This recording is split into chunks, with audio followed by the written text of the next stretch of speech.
r/ask Reddit. What is falsely seen as a sign of maturity? When I became a man, I put away childish things, including the fear of childishness and the desire to be very grown up. C.S. Lewis. When I was 10, I read fairy tales in secret and would have been ashamed if I had been found doing so. Now that I am 50, I read them openly. When I became a man, I put away childish things, including the fear of childishness and the desire to be very grown up. C.S. Lewis. True adults are secure in their love for whatever they love, be it action figures, fairy tales, video games. Those who ridicule these people for their interests are actually the childish ones. Love what they love. Action figures. You should see my basement. Also, I am 42, married, decent job, kids, etc. i.e. plenty adult. Edit. This pinned Twitter thread has it. https://twitter.com ramen junkie status /1562992726685011969 t equals wolf by iidxens kesbgok and s equals 19. Having a spouse and kids. My family thinks I am skirting responsibility by not having kids. I know a lot of people who had them thinking they were obligated to and neglect them. I remember telling somebody I know from college I don't want them ever, and she said, "My boyfriend's not afraid to take responsibility and have kids," as if I wasn't a real man for not having them. LOL. For some, it's a sign of virility and maturity. It's more responsible to choose not to take on a responsibility that you don't want. Giving up things you enjoy because they're childish. Giving up or belittling adults for enjoying what they like is childish. I always think of Simon Pegg's quote on geekdom in this kind of discussion. Being a geek is all about being honest about what you enjoy and not being afraid to demonstrate that affection. It means never having to play it cool about how much you like something. It's basically a license to proudly emote on a somewhat childish level rather than behave like a supposed adult. Being a geek is extremely liberating. Now obviously his quote is more a defense of being a geek, but that last bit is something I always think about. I'm an adult, and as an adult I make the choice and I give myself license to have an almost childlike excitement about the things I like, and it doesn't diminish my adulthood in my opinion. Not sure who originally coined this phrase, but there's a quote from the movie Tag that has always stuck with me. You don't stop playing because you get old. You get old because you stop playing. Being above humor and putting others down for joking around. When you are a true adult, you can also know how to be a child. The other day, a cousin of mine, 20Y, made fun of my sibling, 25Y, for wanting to go to an amusement park ride, one of the fastest roller coasters in the country, saying rides are for kids. Grow up, excuse me, but that is a sad view of life right there. I think an even bigger sign of maturity is not giving a duck about what other people think. Being in a relationship, having kids, working 60+ hours a week.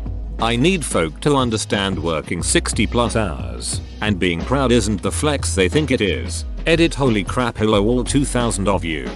As someone from the UK, I can't understand the 60+ hour work weeks. I work 36.5 hours a week and at my place full time is considered 37.5 hours a week, and you can't do any more than that as it's against the rules too. If you do end up doing more than your contracted hours, it's time and a half for every extra hour you do, which sometimes happens around Christmas if overtime is available and if you want to do it. Edit. All these answers have been very insightful. Thank you. Stop enjoying. My dad in a nutshell. Stop being happy with your steady job that pays enough so you can afford whatever you want and leaves you with tons of free time. Life and work need to be a grind and a fight or you're not doing it right. I guess that's my gift to him, so he can have something to be angry about. The only thing that makes him happy. Protestant work ethic and its idea that you need to be constantly working, even in your free time, has always been a huge mystery to me. Specifically why a lot of people are so stuck up with it. I have seen many examples of people mistaking arrogance with confidence. Confidence, of course, being a sign of maturity. I have been there myself when I was younger. Incredibly arrogant and I thought I was being confident. But confidence is someone who is secure in themselves and who don't feel the need to prove themselves to others all the time. Arrogance is the opposite of that.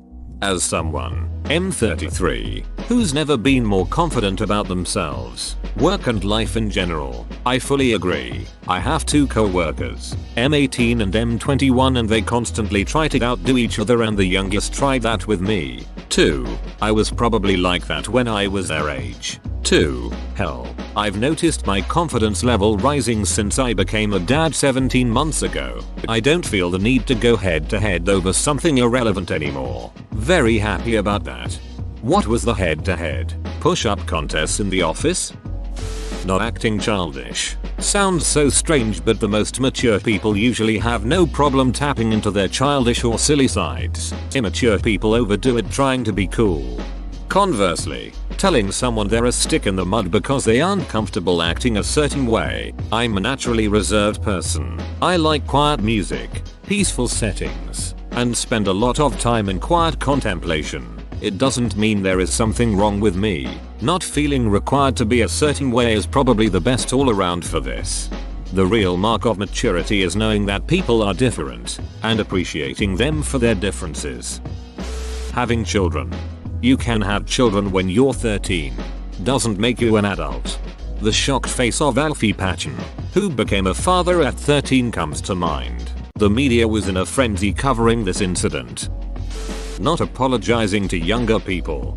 Also treating everyone younger as you like they are a kid, even if they are an adult. I always apologize to my sons when I make a mistake. I want them to know that owning up to mistakes is a normal, positive thing and nobody is perfect. When the eldest child is made to be a third parent and is good at it, it does not mean they're mature. They're still children. Children forced to raise their siblings. Parentified child. It results in emotional immaturity and other psychological issues. They don't get to be kids themselves. Can confirm. Even though my sister came to this rock when I was already 18, still had to be the man of the house because her father, and I'm using that term so generously, I could deduct it on my taxes, decided to duck off and abandoned her and the rest of the family. And my mother is a useless narcissistic piece of garbage who had to, and I swear to God I'm not making this up, ask me, her goddamn son, to educate my sister because she wasn't listening to my mother's every instruction and was just doing silly kid stuff. Now I'm in therapy and the only person I can blame isn't even there anymore. As I walked out of the house and never turned back. I still miss my little sister, though.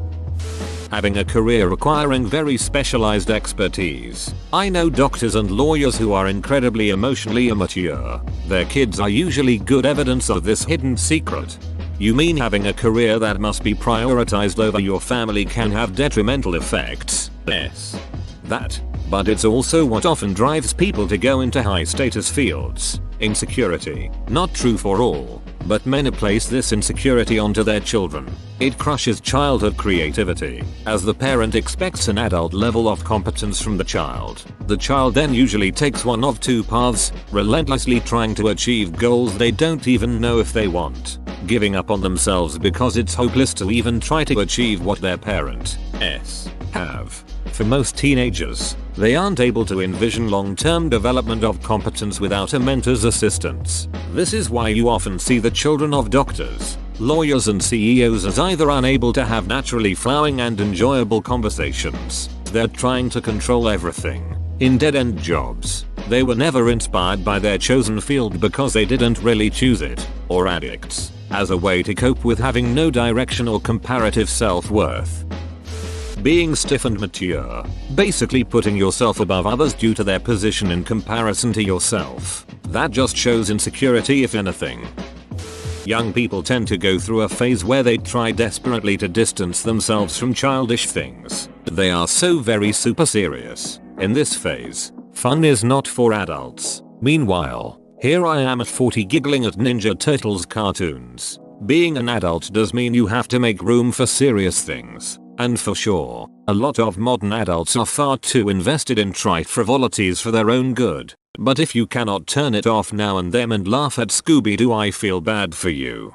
Young people tend to go through a phase where they try desperately to distance themselves from childish things. That's kinda a phase that's natural and fairly healthy to go through as a teenager. The problem is when people stay in that headspace into adulthood. The ability to drink alcohol is falsely seen as a sign of maturity. Maturity is having the option to drink alcohol and choosing not to. Water is the real adult beverage. Getting married or being a parent. Putting others down. Acting like you're above it all. A beard. Mine started to be full with 14, but I was still a FKN kid though. Same for a girl with curves. They start at 11. Secondary sex characteristics in general. Age. There's nothing less attractive than a 40-year-old 20-year-old. Which way is that supposed to be read? Boobs. Some girls start developing early and a frightening amount of men think it's fine to hit on young women, aka girls as young as 9 years old, as soon as they show even the tiniest hint of breast development because she's grown now. No, boobs are not necessarily a sign of maturity. You are just being a creep towards minors. Same thing with menstruation and every physical signs of puberty. This goes for all genders. This is especially true since people are getting puberty at younger ages. Cynicism. It's just a defeated, uninspiring way to look at the world. I get where it's coming from, but it will get you nowhere in life. A healthy amount of cynicism makes you tone down expectations. I found it useful and weirdly calming, especially in stranger does something irritating situations. That said, I try to avoid being cynical around friends at all cost. Having a high position in a hierarchical company. Using adult language. I just learned what defenestration means and I'm damn well gonna use it. Wait till you find out about auto-defenestration. Sex? Yes, I remember when some kids in our class thought they were being super mature when they were having sex together when they were 13 or 14. Apparently at least some of them didn't even like the sex. They just wanted to be cool and adulty by doing it. Yeah, I remember when I was 14 this girl in my class was giggling behind me with her friends and her friend said, "Hey, name, open bracket, her name, had sex last night, you jealous?" The dude she slept with was 16 or 17, which is statutory rape in my country, so needless to say I wasn't jealous or impressed, just concerned. Smoking or anything of the sort. Former smoker reporting. One of the worst mistakes I ever made in my life. I got out before it hurt me mortally, but I'm asthmatic now because I was that stupid little wise ass who thought smoking was cool back in the mid-90s. Asthma isn't the joke in real life that it is on TV sitcoms. Every time I get the flu, I end up in the hospital because my lungs don't have the same ability to weather the illness the way they would had I not smoked. If it's not air, don't breath it. You don't want to know the things I know about pulmonary inflammation. Dating older men in high school and middle school. In high school, late 2010s, we used to think that these girls that bragged about having boyfriends in their early 20s 30s were so much more mature than us. I remember being jealous since we had to deal with idiot HS boys instead of older men that seemed like the ideal men for us. In reality those girls were being manipulated and groomed into thinking that they wanted these relationships. It breaks my heart knowing that so many young women will have to heal from the damage done to them by men that they think love them when really they are just attracted to the control and power they have over these girls who don't know better. I recently looked up one of the girls and it turns out that she had got married to the same man that had groomed her all those years ago. They met when she was 14 and he was 26. It made me feel physically ill. Edited for clarity. Taking yourself too seriously.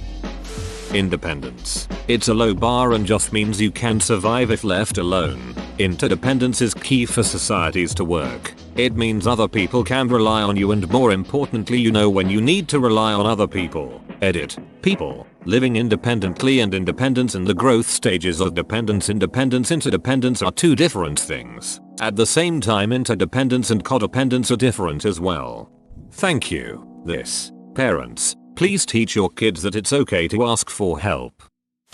Getting married and settling down. Getting up early. Don't remind me. Checks to make sure alarm is set for 5:45 am. Constant settling. Yes, it's true that you can't always get what you want, but so many people just accept shitty jobs, partners, homes, etc. because grow up, step into the real world. This is just how it is. The expectation of constant instant gratification is immature, but it's perfectly fine to pursue the things you want and have a firm, and changing standard for what you will and won't accept. On the flip side, the concept of going for the gold is also false maturity. Maturity is realizing that it's okay to just want the bronze. The understanding of settling for less versus having your own standard for achievement is true maturity. Career position. Met a lot of people in high positions that were just children outside of work. As a man, holding your tears or asking for comfort and company when you feel burdened or sad, it shouldn't be like that. Grown up or not, when you need consolation and time out, you should get it. Having children. No many are a bad parent who had kids because they thought it was expected of them. Being too old for something you consider juvenile. Games, cartoons, toys, whatever. Nothing screams immature to me like ignoring something you love or putting someone else down for what they love because you think it's for kids. Trauma and neglect. When kids experience trauma and neglect, it's said that they act more mature. In reality, they can develop a large range of psychological disorders. Working yourself to death for a company that couldn't give less of a shit about you. Okay Tony, glad you put in 6/12s this week. I read my favorite book and ate delicious home cooked meals. How much you travel? Traveling a lot doesn't magically make you a well-rounded person with plenty of seasoned perspective. Plenty of trust fund babies and people withdrawing from the First National Bank of mom and dad that stay in luxurious hotels and treat locals like zoo animals to be hand-fed and photographed. You aren't better than people who don't have the time, money, or health to hop on a plane every few months and take pictures of landmarks for Instagram.